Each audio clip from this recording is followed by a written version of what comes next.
नमस्कार विद्यार्थियों। अजंत पुल्लिंग भाग 3 में हम अपक्रम प्राप्त राम शब्द रूप की सिद्धि के लिए आने वाले सूत्रों के बारे में पढ़ेंगे। आज का सूत्र है स्वोजस समोक्षश टाभ्याम भिस गेभ्याम भ्यस घसीभ्याम भ्यस गसो सा ग्यों सुप। इस सूत्र को अगर तोड़ेंगे तो सोजस में से सु उ के स्थान पर यहाँ पर व हुआ है, तो व के स्थान पर वापस क्या आएगा? उ आएगा। यहाँ आप देखेंगे तो स्व, तो ये हो जाएगा सु, फिर इसका हो जाएगा औ। औ कैसे होएगा? ये जो व है, इस व इकोयंटी सूत्र से इसके स्थान पर होएगा उ, ठीक है। फिर इसमें से निकल जाएगा अ, फिर ओ की मात्रा है तो औ हो जाएगा। फिर सु ओ जस, जस के सकार का क्या होगा? जस के सकार का हलंत हो जाएगा और इस स में से निकल जाएगा अ, तो अ से बनेगा अम, ठीक है। उसके बाद आएगा औट, इसमें से अ निकल जाएगा तो बनेगा ओट। फिर छ के स्थान पर श होगा, फिर बनेगा शस।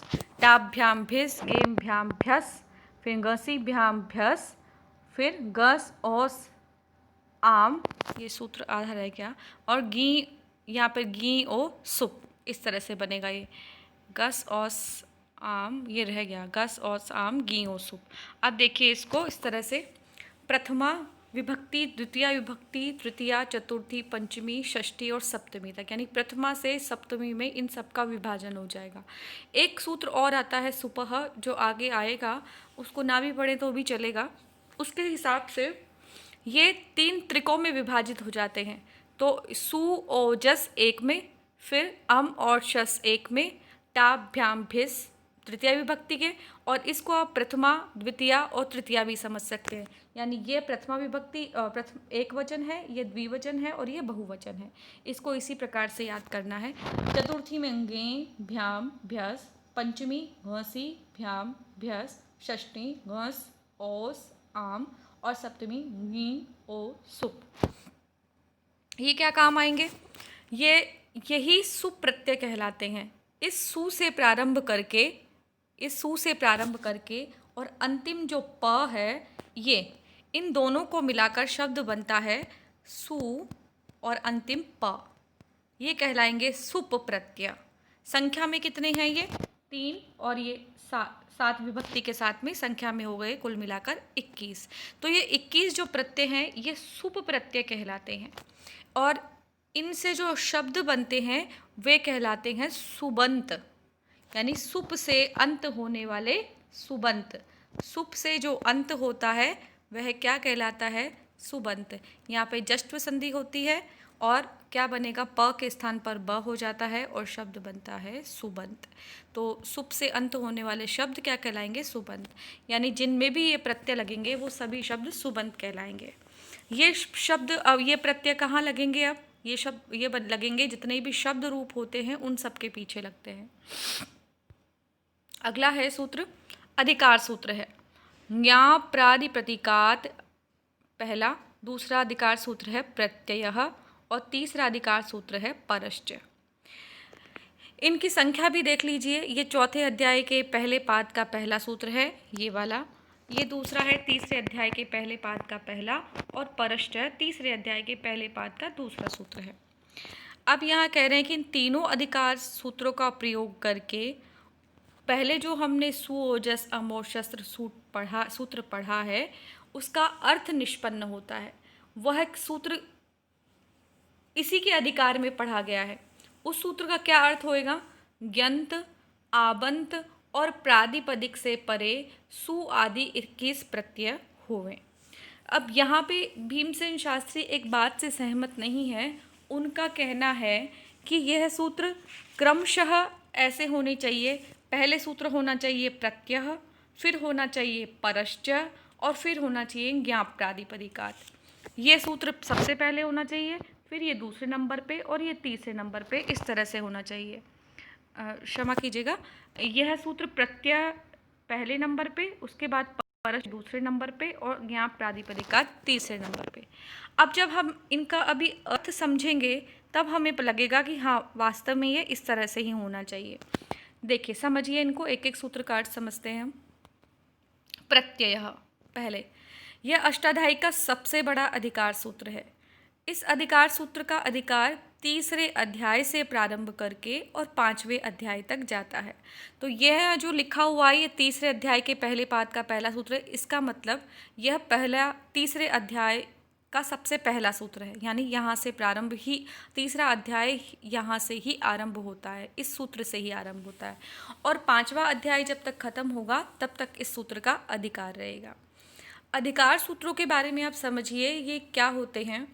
मान लीजिए कि आप के माता पिता ने कोई ज़मीन खरीदी है, तो उन्होंने जिस ज़मीन का पैसा दिया है वह मकान भी तो उसी में बनाएंगे। तो उनका अधिकार क्षेत्र कितना है मकान बनाने का, वह जो ज़मीन जिसके उन्होंने पैसे दिए हैं, ठीक है। तो ऐसे ही इन सूत्रों का भी एक अधिकार होता है। क्या अधिकार है कि ये जहाँ तक इनका अधिकार सीमित है वहाँ तक ही ये अपने अर्थ को देते हैं, यानी इनके अधिकार में पढ़े जाने वाले जितने भी सूत्र होंगे उन सभी सूत्रों में इनका अर्थ निहित होगा ही होगा। तो इनका भी ऐसा ही अधिकार है।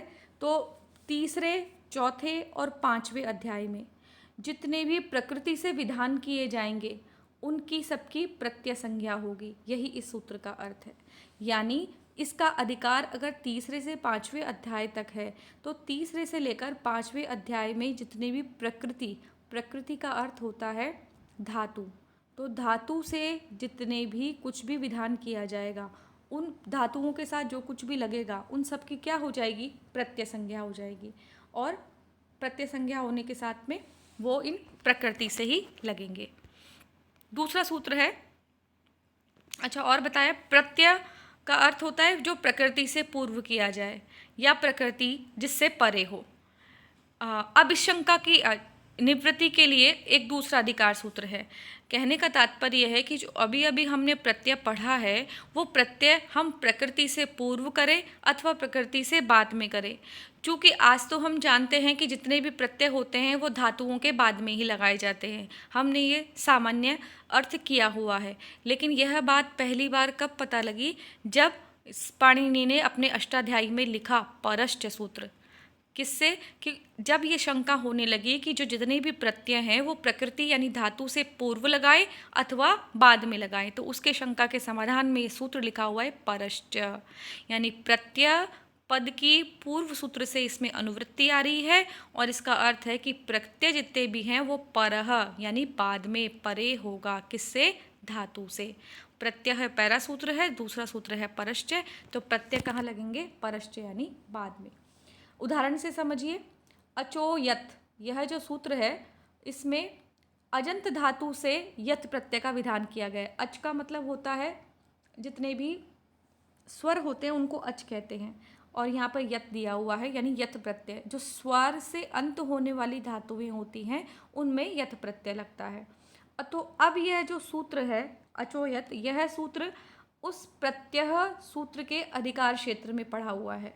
तो यत प्रत्यय यह एक प्रत्यय हो जाएगा। अब ये कहाँ लगेगा यत प्रत्यय, परश्च, ये धातुओं के बाद में लगेगा। तो जो भी यत प्रत्यय होगा वो जितनी भी स्वर से अंत होने वाली धातुएं हैं उनके पीछे ही लगाया जाएगा। ये सूत्र का अर्थ है। तीसरा सूत्र हमने जो पढ़ा है वह है ज्ञाप प्रादिपदिकात। गी च आप च प्रादिपदिकंच, ये इन तीनों का विच्छेद है। इस शब्द का विच्छेद क्या है, गी, फिर है आप और फिर प्रादिपदिक, ये इसका विच्छेद है। एशाम समाहार, इन सबको मिलाकर लिखा जाएगा ज्ञाप प्रादिपदिका, प्रादिपदिकम प्रथमा विभक्ति में। फिर तस्मात यानी पंचमी विभक्ति में शब्द बनेगा ज्ञाप प्रादिपदिकात। अब गी से क्या तात्पर्य है यहाँ पर, देखिए स्त्रीलिंग के प्रत्यय अभी आपने पढ़े नहीं हैं। जब स्त्रीलिंग के प्रत्यय पढ़ेंगी तो उसमें पता चलेगा आपको, गीप, गीश और गीन, ये तीन प्रत्यय हैं जो स्त्रीलिंग है। तो यहाँ पे गी से तात्पर्य इन्हीं तीन प्रत्ययों से है। दूसरा शब्द है इसमें आप। आप से तात्पर्य है टाप, डाप, चाप, ये तीनों स्त्रीलिंग प्रत्यय हैं। तो यहाँ पर आप शब्द प्रतीकात्मक रूप में इन तीनों स्त्रीलिंग प्रत्ययों को बताता है।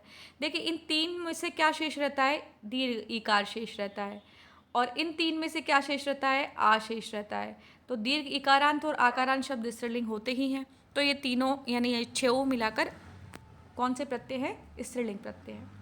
तो अब सूत्र का क्या अर्थ हुआ, यहाँ से लेकर ये तृतीय अध्याय के पहले पाठ का सूत्र है। तो यहाँ से तृतीय अध्याय से लेकर पांचवें अध्याय की समाप्ति तक हमने जितने भी प्रत्यय कहे हैं वो सब धातुओं के पीछे लगेंगे। वे यंत, आबंत और प्रादिपदिक सभी से परे होंगे। अब बात समझ में आई। तो ये तीनों जो अधिकार सूत्र हैं वो अधिकार सूत्र क्या कह रहे हैं कि हमने जितने भी प्रत्यय हैं वो धातुओं से पीछे लगेंगे, और वो जितने भी स्त्रीलिंग वाले शब्द हैं जो यंत से गी से अंत होने वाले हों, दीर्घ इकार से अंत होने वाले हों, या दीर्घ आकार से अंत होने वाले हों, अथवा किसी भी प्रादिपदिक से परे हो। क्योंकि जो पुल्लिंग शब्द है, नपुंसकलिंग शब्द हैं, उसमें तो दीर्घ इकारांत और आकारांत अवश्य है ही नहीं, आएगा ही नहीं। भाई सरिता शब्द है, नदी शब्द है, लता है, रमा है, ये शब्द तो स्त्रीलिंग शब्द है। तो इनका तो संबोधन किससे कर दिया, यंत और आबंत से। और जितने भी प्रादिपदिक शब्द है जैसे राम है, हरि है, ये शब्द किस में हो जाएंगे, ये सब प्रादिपदिक में गिने जाएंगे।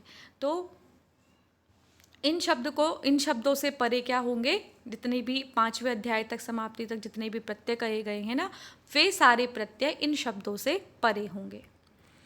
अब इसी सूत्र के अधिकार में सु, ओजस, अम, औचस, टाभ्याम, भिस, ये जो सूत्र हमने सबसे पहले पढ़ा वो सूत्र भी इसी अधिकार में पढ़ा गया है। अतः अब इन तीनों अधिकार सूत्रों को सम्मिलित करने के बाद में इस सूत्र का क्या अर्थ होता है, यंत, आबंत और प्रादिपदिक से परे ही सु, औ, जस आदि 21 प्रत्यय होवें। अब ये सारी कहानी इसलिए कही गई थी कि सु, ओजस, अम, औचस जो है ये प्रत्यय किसके पीछे लगाने हैं हमको, यह जो प्रश्न था उसका समाधान इन तीनों अधिकार सूत्रों ने किया है। क्या समाधान किया है कि जितने भी यंत शब्द हैं, आबंत शब्द है, जितने भी प्रादिपदिक शब्द हैं, वो सारे के उनके सबके पीछे क्या लगेंगे, प्रत्यय लगेंगे। कौन से प्रत्यय लगेंगे, सु, ओजस प्रत्यय लगेंगे। और ये सारे शब्द क्या कहलाएंगे, इनको या तो प्रादिपदिक है ये सब, और ये यंत, आबंत है, और इनके पीछे ही सु आदि 21 प्रत्यय पढ़े जाएंगे या इनके पीछे ही प्रत्यय होंगे, तभी शब्दों की रूप सिद्धि हो पाएगी। अगला सूत्र है द्वेकयोर द्विवचने कवचने। द्वित्व, द्वये, द्वि और एकयोः, द्वित्व और एकयोः एकत्व की विवक्षा होने पर क्रमशः द्विवचन और एकवचन के प्रत्यय होते हैं। इस बात का क्या तात्पर्य है, मान लीजिए आपको रामः शब्द की सिद्धि करनी है तो आपको एकत्व की विवक्षा लानी पड़ेगी। तो जब आप एकत्व की विवक्षा लाएंगे तो यहाँ पे आपको राम शब्द से एकत्व वाला जो प्रत्यय है यानी सुप्रत्यय यह करना होगा, और द्वित्व की विवक्षा होने पर आपको द्वित्व लाना पड़ेगा। तो यहाँ पे द्वित्व का जो प्रत्यय है औ ये करना होगा। उस सूत्र का यही तात्पर्य है कि जब द्वित्व की विवक्षा हो तो द्वित्व, और जब एकत्व की विवक्षा हो तो एक वचन का प्रत्यय। बहुवचन के लिए बहुषु बहुवचनम इसके बाद आएगा, आने वाले टाइम में जब हम पढ़ेंगे। तो जब आपको द्वित्व की विवक्षा हो यानी रामौ शब्द की सिद्धि करनी हो तब आपको औ प्रत्यय लगाना है। जब आपको एकत्व की विवक्षा हो यानी रामः शब्द की सिद्धि करनी हो तो आपको सु प्रत्यय लगाना है। अगला सूत्र है विरामोवसानम।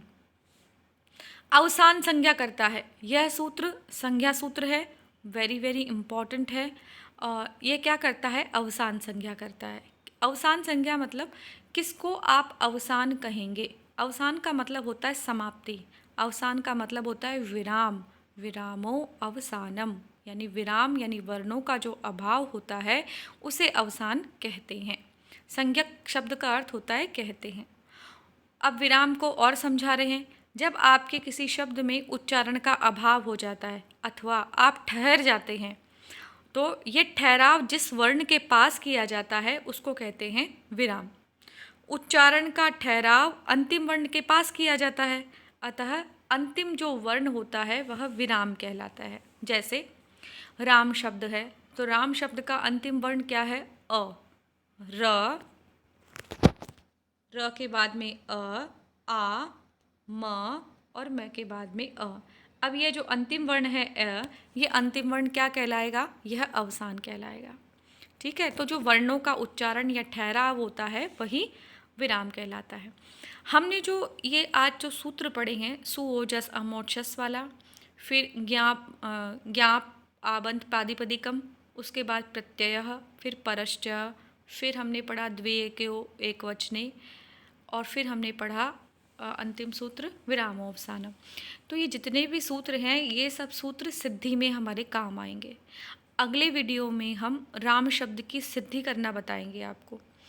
मैं वहाँ पर आपको राम शब्द के रूप भी बताऊंगी, किंतु ये आवश्यक है कि रूप बताने से काम नहीं होगा, आपको वह शब्द रूप याद होना चाहिए।